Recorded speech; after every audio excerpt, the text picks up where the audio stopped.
There's been somebody in my comments replying to some of you saying that I have something special for you. But I want you to know it's not me. We have verified check marks for this very reason. And if you do end up messaging this imposter on Telegram, he's going to scam you. And how do I know this? Well, because I messaged him myself.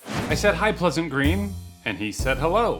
Can I see screenshot for confirmation?" So I sent him the screenshot that I showed you, and he said, "Congratulations, you have been selected among our lucky shortlisted winners." And I was like, "Cool, I love your videos." And he said, "Are you aware that I'm giving a giveaway for my subscribers on my channel?" Well, this is news to me. He said, "We selected our lucky winners randomly from the comments section. You must be very lucky to be selected among our lucky shortlisted winners then." And I said, "I feel lucky. Thank you for choosing me. What do I win?" So he asked me for my full name, and I can't use my alias Ben Dover because he watches my videos. So I gotta come up with another name, and I say, Mike Raphone. You get it? Microphone. And he says, "You won an RTX 3070 gaming PC, a PlayStation 5, 1 hoodie, and 2 limited edition stickers." Well, those are great prizes. I wish I could give them to myself.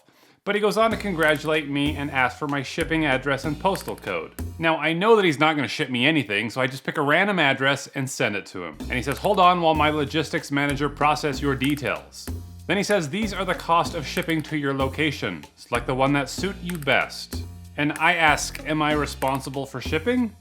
Yeah, shipping fees are to be cleared by our winners. Okay, so here is the plan. I'm gonna pay him the shipping cost and he's gonna send me these wonderful prizes. Just kidding, he's not gonna send me anything. He's gonna block me and I'll be out a couple $100. But let's see if I'm right. So I say, "Can I do UPS expedited?" And he tells me it'll cost me $133.08. He tells me I can pay with Zelle, Cash App, or PayPal.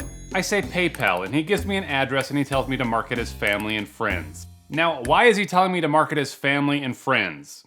Because when I don't get my item, I won't be able to appeal it to PayPal and get my money back because they won't see it as a business transaction. So he tells me to make the payment and send a screenshot for confirmation. Now, I try to snag his IP address, but he knows my tricks because he's watched enough of my videos to know better than to click on my links. He says, "Send a real screenshot." So I just cut right to the chase, and I send him this. And he responds, "What's that? No prank or scam here, this is real, but if you're not comfortable, you can forfeit the prize." And I'm like, "Do you not recognize the guy in the picture?" "Yeah, sure, it's good you take caution anyways, cause the net is full of scammers these days, but trust me, this is legit okay." Unbelievable, he still doesn't get it. So I send him another one and say, "Why are you impersonating me?" And he finally breaks. He says, "Because I need money. Money for my mom's surgery."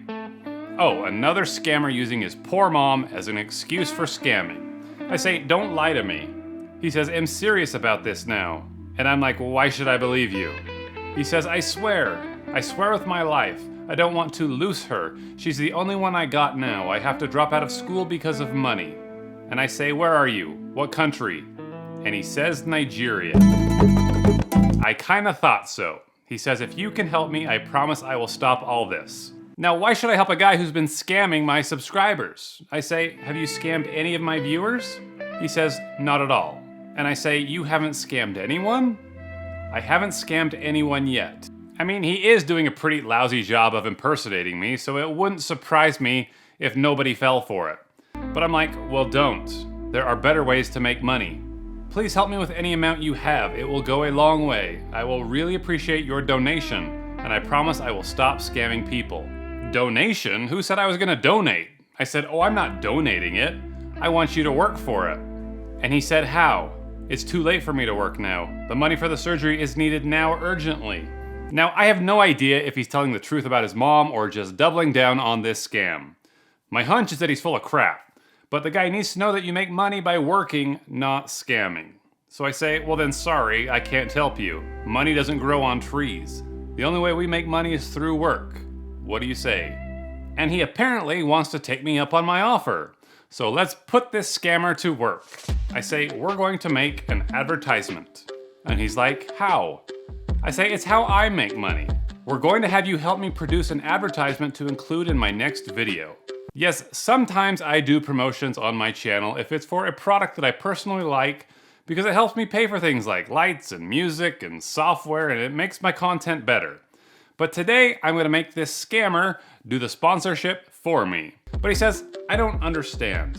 Well, let's help him understand. I say, you can help write it and narrate it. It's going to require some work on your part. Are you prepared? And he says, yes, sir, I am. So I say, okay, I need you to first do some research. The product is called Aura. Here is the website. And I tell him to do some research and learn about the product and watch some videos and figure out a way to explain it to viewers, and he just comes up with excuses. He says, but I can't do that. I'm not that intelligent to write up those. Well, with that crappy attitude, of course he's not. I say, you are smart enough to impersonate me. And then he starts crying like a baby and says, give me something else that I can do. And I'm like, no, you can do this. Stop telling yourself you can't. You miss 100% of the shots that you don't take. So let's take a shot. I tell him to look at this picture from Aura's website and tell me what he sees. And he says, all this is confusing. And I said again, tell me what you see. He says, it's about Aura. And I'm like, yes. He says, but it's confusing. I know, so let's figure it out. I ask, what is Aura? And he says, I think it's a mobile app. I said, that's correct. When you look at the picture I sent you, can you tell me what the purpose of the app is? Why would anybody want to download it? And things finally start to click. He says, I think it's all about protection. And I'm like, yes, to keep someone safe. Absolutely. I said, Aura is a great app because it has several features to keep you safe online. So then I told him to take it from there, and he actually came through with a pretty nice sounding ad for today's sponsor, Aura. Aura is an app that is designed to protect you online. Here are just 3 great features. First, it provides identity protection and alerts you if your personal information has been used by someone else online. Second, it includes a secure VPN, allowing you to browse the internet securely and privately.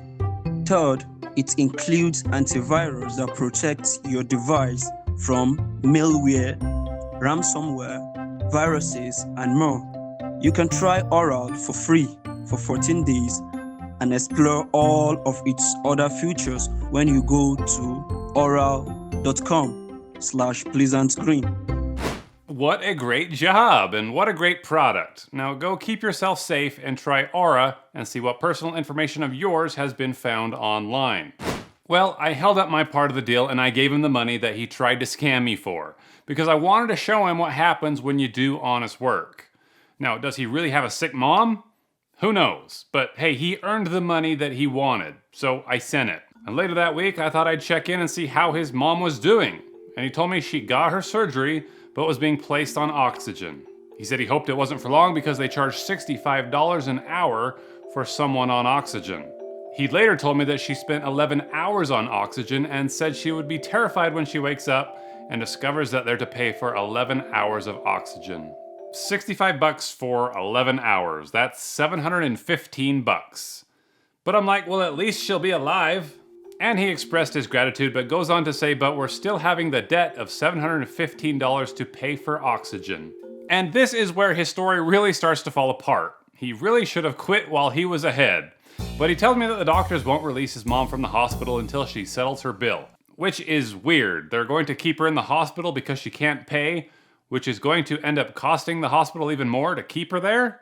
So I get suspicious and I ask for a video of the hospital where she is. And soon enough, he actually sends me the video from what looks like the hospital. I ask for the name of the hospital and his mom's name and what room she's staying in, which he provides. But little does he know I have plenty of friends in Nigeria who can corroborate this story for me. So I call one of them up who happens to live in this very area, and I tell him to pay a visit to Gwan Awan General Hospital and do a little investigative work. But it turns out this video isn't from Gwan Awan General Hospital, it's another one in the area. It also turns out there's no Grace Simon currently admitted in the hospital. It also turns out that there's no such thing as Ward 23 where he claims she's staying. And it turns out that the maximum cost for oxygen, according to the hospital administrator who he talked to, is 3,000 Naira a day, which comes out to about $7 US. This story is complete bull crap. So I sent him the notes from my friend about the inconsistencies in his story, and he said, who is this? I'm sure this person never came to the hospital. Oh, really? He's gonna challenge my sources? So I sent him a recording of the conversation with the hospital administrator. We don't have any great sign on him. Okay. But then he just says, I'm tired of proving myself to you. You can't just keep investigating me like a criminal. If you won't help me, it's fine. It's better I just be than for you to keep adding to my problems. If you won't help me again, I understand. Well, who am I supposed to believe here? My friend and the hospital administrators? Or the guy who just tried to scam me? Well, 2 days later, I got a shocking message from him saying that his mom is dead. She died that morning.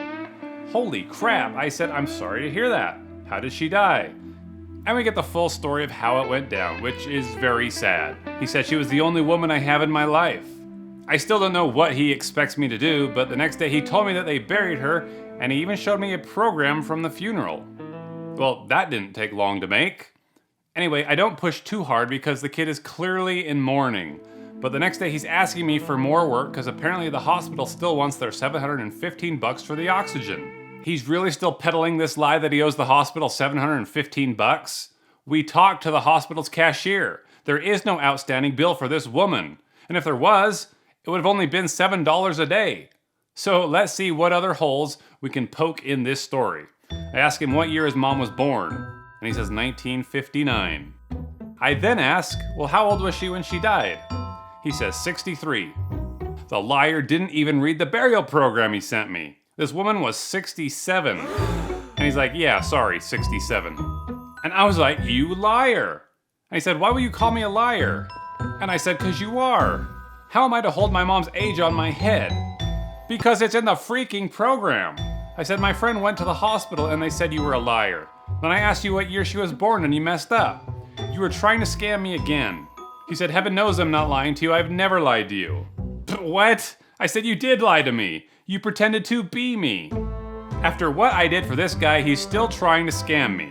I said, confess, or I block you. Sir, please, let's talk on a call so I can explain everything to you. And I said, did you lie about the oxygen? Yes or no? Please, I beg you, I will tell you everything you need to know. I said, yes or no? Yes, sir, I did. These people. He said, but I'm sorry, I did for some reasons, please. I can explain, but I swear it's still for my mom. I'm like, not interested in your lies. I gave you a chance, and this is how you repay me. You scammers are all the same. Please give me a chance to explain myself. So I hear him out, and he said that this really was his mom who died from complications from diabetes 2 years ago.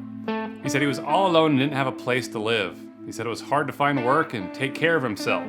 But then he came across my channel and thought he could impersonate me and try to get people to send him money.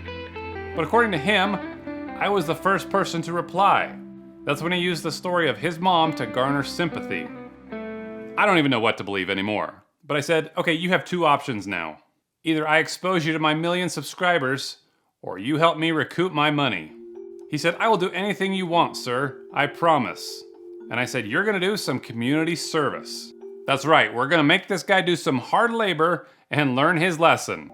I said, tell me what is needed in your community. Is there trash to clean up? Or a park with weeds? Or an orphanage that needs help? I want to help people in your community somehow, and I need you to tell me what is needed most. So he lets me know that there is an orphanage in the area that is regularly in need of items and help. So I told him to use the money that I sent him and help them out and do whatever he could to make a difference. And he told me that he would be visiting them the next day, and sure enough he did. And so now the money that he thought he had scammed out of me was going to be used for something better. So the next day he got back to me and he let me know that he'd purchased the things on the list. Things like rice, beans, spaghetti, and detergent. He made sure to deliver them to the orphanage and send pictures as proof of what he did. But something must have apparently happened to him there, because instead of leaving right away like I thought he would, he decided to spend the whole day there. And while he was there, he played games with the kids, helped to clean some of the rooms, and even gave out haircuts. And I wouldn't have believed it if I didn't see these pictures myself. So I asked him, how does it feel to help someone instead of scam someone? And he responded with, according to the Bible, it says it is more blessed to give than to receive. What I'm trying to say here is that giving is much better than scamming, sir. Well, I'll give an amen to that. Turns out doing good is a lot more fun, too. So next time you think that life has been unfair to you, or you feel like you're going through a hard time, maybe try doing something kind for someone who's a little less fortunate than you. My guess is you won't have to look very far to find someone. So be careful who you're talking to on the internet, and don't forget to do something nice for someone else today. Thank you for watching, and I'll see you next time.